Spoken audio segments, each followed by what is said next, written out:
Coming up on Cards and Collectibles, a pair of podcasters who just don't talk the talk when it comes to some of your favourite childhood toys. And graphic designer who is disrupting the hobby and working with the biggest athletes in the world.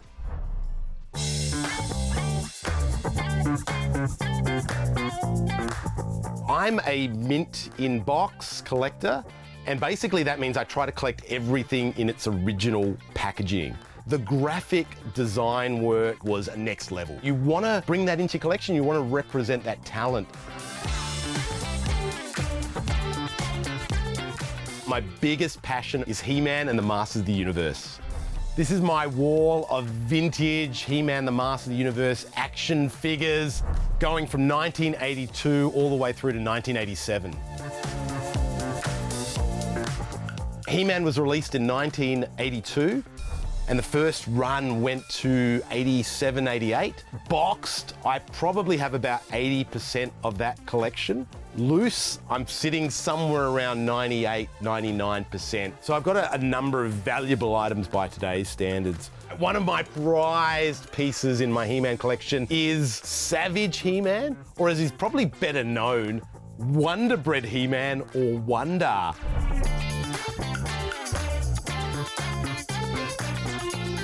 You collected these Wonder Bread tokens from buying Wonder Bread, and you would send those in and Mattel would send you Wondar, this sort of weird repaint of He-Man with brown hair, brown loincloth and a black belt. A really obscure part of the He-Man lore, but a very interesting one nonetheless. If you think about Masters of the Universe, it outsold Barbie in the 80s. All the kids of the 1980s played with a He-Man toy. Fast forward 20, 30 years, that nostalgia has really driven up the collectability and the price of Masters toys.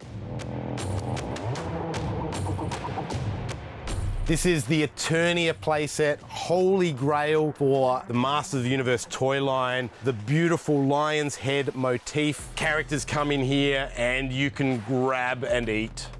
This is 3 towers. The central tower is 3 stories tall, but that's not enough. Let's have another grayscale tower to one side, and let's have a snake viper tower to the other side.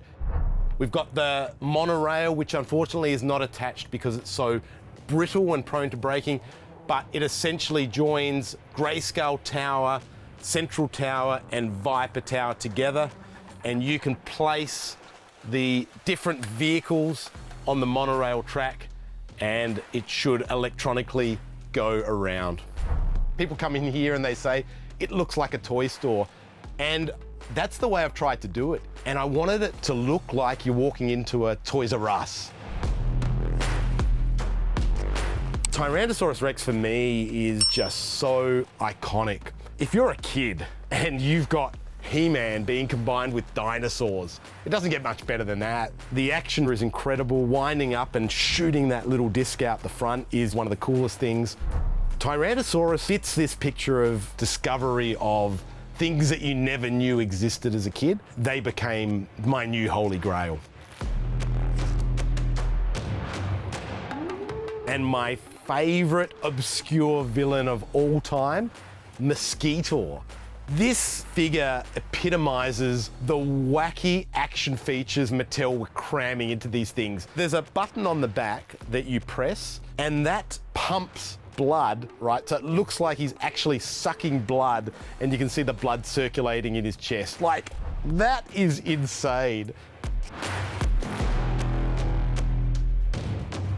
We were told by the marketing executives of these toy companies to collect them all. So now it's very much trying to almost be an archive of He-Man and the Masters of the Universe. I have the power!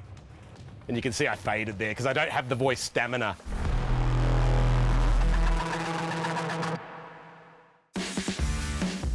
Whether you're looking for singles, boxes, or card accessories, Sports Card World has had you covered for over 30 years. Come in and speak with their knowledgeable team about all things cards and collectibles.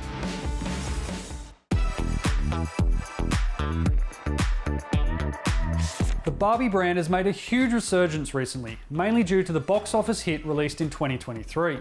But Barbie's beginnings date back as far as 1959. Barbie was the brainchild of Ruth Handler, the co-founder of the toy company Mattel. She was inspired to make Barbie by watching her daughter play with make-believe paper dolls of adult women. Whilst Barbie's resume is unparalleled by any other toy, the original doll is the most sought after. The original doll doesn't come up for public sale very often, but it is estimated that if one was to sell today, it would be worth around $40,000. For more record sales or to see the value of your collectibles, download the 130 Point app today.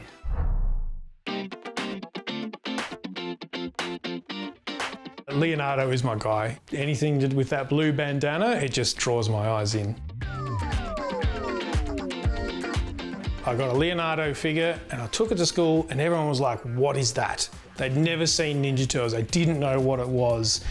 2 weeks later, the school introduced a rule that you're not allowed to bring Ninja Turtles into the school grounds because it was causing fights. The school banning it was a thing that made me want to collect it harder. He was my first ever turtle, and so it's all his fault. This is how I've chosen to display my collection. I've got basically the focus on the vintage line all along here. NECA stuff, which is the Mirage-based stuff as well. 2003 reboot, big old line along there. Some of the more modern stuff, 2012. Stuff that kind of doesn't fit anywhere else. And then I've got stuff dedicated to the movie and vehicles in that corner over there. The first line of Turtles was 1988 in Playmates. It's that core cast. It's the four brothers, Leo, Don, Raph, Mikey, Shredder, the Foot Soldier, Bebop and Rocksteady, Splinter as well, and April, which is sort of the sidekick. So if you were just collecting 1988, you get that real core representation.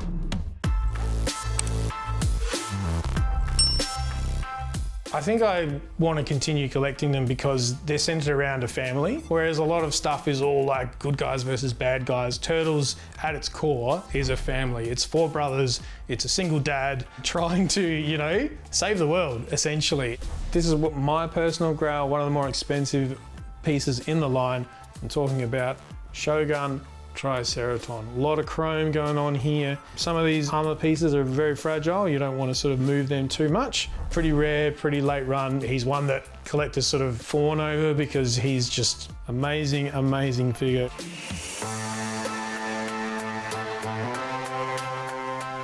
There are figures that I bought 10, 15 years ago that have quadrupled in value.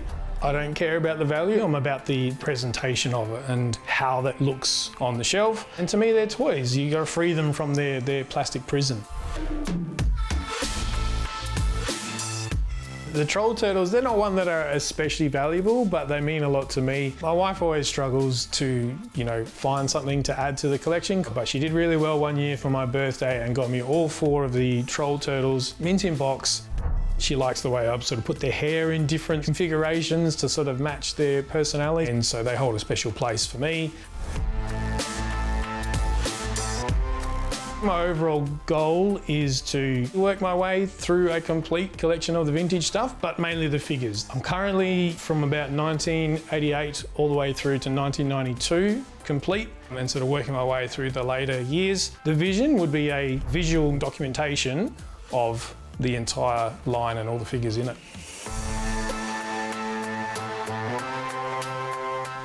This is one of the more famous pieces of the Ninja Turtles line. We're talking about from 1993. Scratch, he is a villain, he is a burglar cat. People love this guy.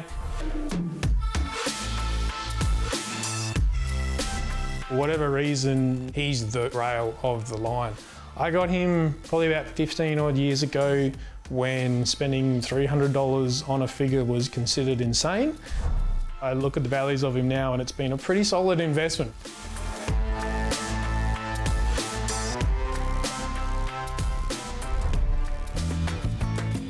In 2021, which soccer star's rookie card sold for nearly $600,000 at auction?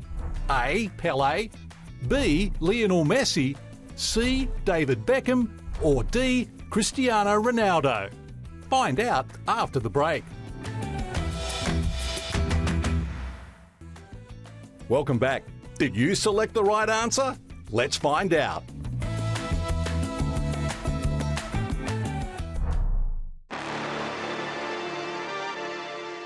card companies saw my work on Instagram and they were like, oh, these are really cool. We would love to see that on a card. Would you want to do it? And I was like, yeah, of course. Like, I grew up collecting cards. It's a dream of mine to make a card one day. So it just went hand in hand, and that was 2014, and my first set was Topps Fire. I did some work with Panini. I did Kobe Hero vs. Villain set, which is the last year of his career, which is really cool. Kobe's like kind of my idol, so that was amazing to do that. In 2020, I started working on these cards, Project 2020, where print runs and everything was publicly displayed. And I saw that, and you know, thousands or tens of thousands of people buying these individual cards. And I was like, oh, there's actually a demand for my work and people like it. So I believe that I could just kind of go out and do it myself. And that was kind of the birth of it there. First athlete I did was Jason Tatum. Before he was like an NBA champion now, I wanted to invest into someone that I knew that was going to be good. Someone that I knew was able to get the deal sorted with his team, and you know, we just agreed on a rate. And outside of purchasing a house, that was the largest thing I've paid for in my life. I was like, I got to bet on myself. All the NBA players were in a bubble in Disney World in Orlando, Florida. None of the card companies could get these guys to sign, but I shipped a box inside the bubble. You signed the cards in the bubble, mailed them back the next day. I got them within 4 days, and people were going nuts because they were waiting for these redemptions of Jason Tatum and everything, and I was able to get something to the bubble and back to Adelaide in Australia within like 4 days. So it was pretty crazy. They sold out very quickly. It was a couple of minutes. The next day I woke up and there's like all these like agents and managers trying to do deals with me. So yeah, it was pretty amazing to see. There's a lot of athletes now. Basketballers, I've got Giannis Antetokounmpo, Steph Curry, Dennis Rodman, Gary Payton, Sean Kemp, Ja Morant. NFL players, I've done Dan Marino, Barry Sanders, I've done Calvin Johnson, Emmett Smith, Tyreek Hill. Boxers, I've done Floyd Mayweather, Mike Tyson, and Tyson Fury. I've done some Australian athletes as well, so I've done Josh Giddey, Josh Green, and everyone's favourite, Paddy Mills.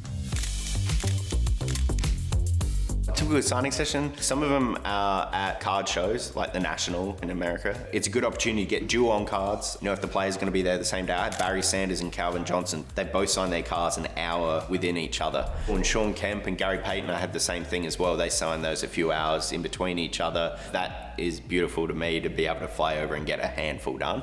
But in terms of like the private signings, they can be done at their house. Like I've done card signings at, you know, I went to Carmelo Anthony's house. I went to Floyd Mayweather's hotel room. I went to Tyreek Hill's house. And a lot of them are also done in Australia. If I hear of someone going to come down to Australia, I can set signings up here.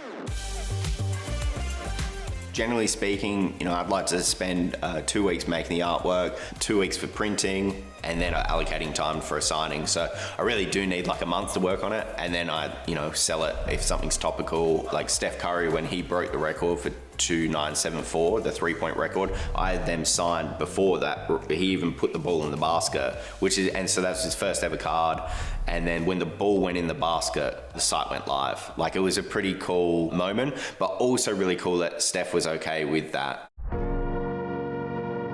One thing I am trying to innovate on is the packaging. I definitely was inspired by like how watch companies sell their products. Like, people buy, you know, watches that are thousands or tens of thousands or $100,000. It's really presented well. It's, you know, it's a collectible. I'm just trying to have fun with it.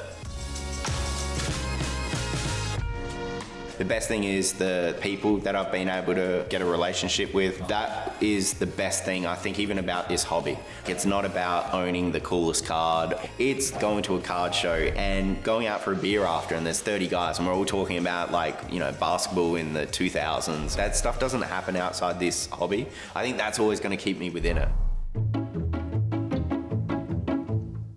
Who remembers Beanie Babies? Stuffed with beans and stuffed with hype, Beanie Babies took the 90s by storm. Created by Ty Warner in 1993, these plush toys with adorable names and birth dates became an unstoppable craze. Unfortunately, the Beanie Baby craze collapsed in the early 2000s, turning once valuable plush toys into worthless collectibles. I remember here in Australia they were called Beanie Kids. And we used to sell them in the shop. They were super popular. We would sell thousands of them. And then overnight they lost popularity and we were stuck with hundreds of them. Head to our socials and tell us what you remember about Beanie Babies.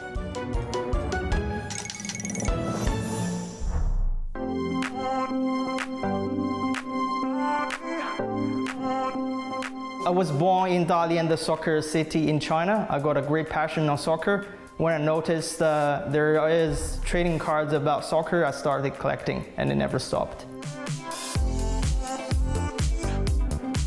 My favorite team is absolutely Manchester United. I collect mostly Manchester United players and team cards. Got 17-18 season Topps Museum cards of Juan Mata, the big patch logo, and that's 1 of 1. The center of the logo is the Red Devil. As a Manchester United collector, it's very special.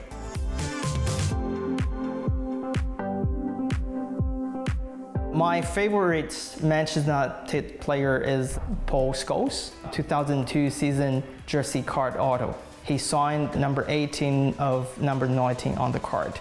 That was my dream card. The Holland rookie card is the most valuable cards I have. Number 25 orange Holland rookie card. I put it myself. So excited. I follow Socceroos a lot. So China is not in the set, so I try to collect all the Socceroos cards as much as I can.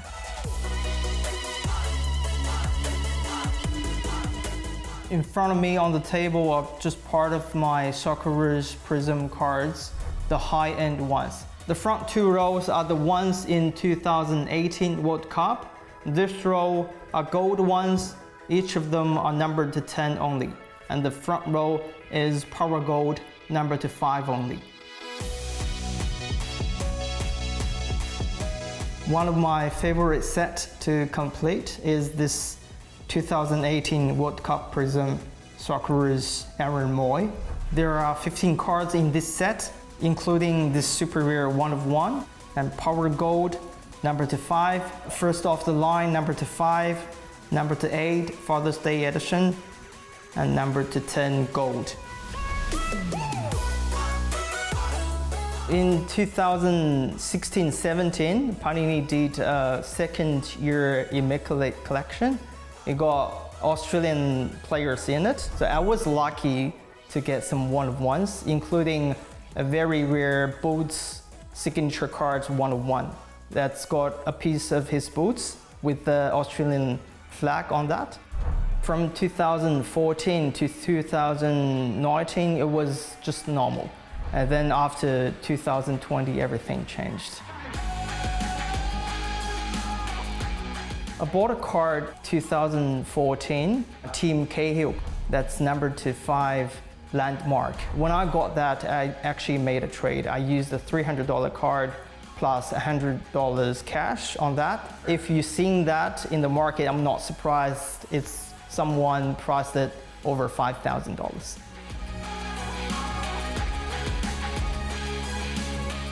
This is my Sam Kerr Inception full rainbow cards from 22 to 23 season, including the gold 1 of 1.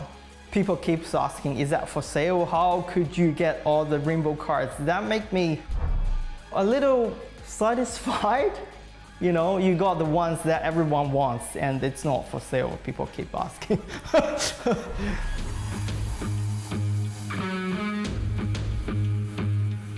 The Killen Ford 1 of 1, she's a Matilda. She's playing for a big club, Arsenal, with the Australian flag on the card. It's got everything. I grew up as a soccer boy. I got a huge passion of soccer. I'm still playing soccer myself, and I don't think I'll stop collecting soccer cards. If there is a museum about Socceroos someday, I want to donate all those cards. Just put my name on that, that's all.